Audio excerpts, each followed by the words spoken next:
বন্ধু মনে রাখো ভাইয়া, একটা কথা সত্য কই, রাগ হইও না প্রিয় ছেলে বাপ। এই কপাল পৃথিবীতে উপার্জনের দুনিয়াবি কোনো কাজে লাগে না।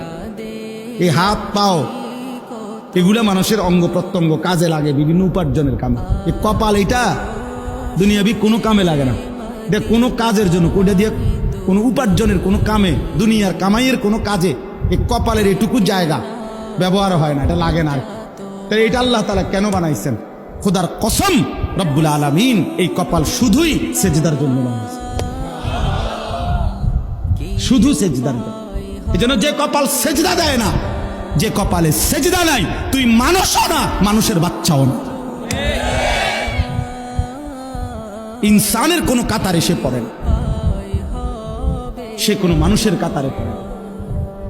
ইনসানের কোনো কাতারে পড়ে না যার কপালে সেজদা। কারণ কপাল বানানোই হয়েছে।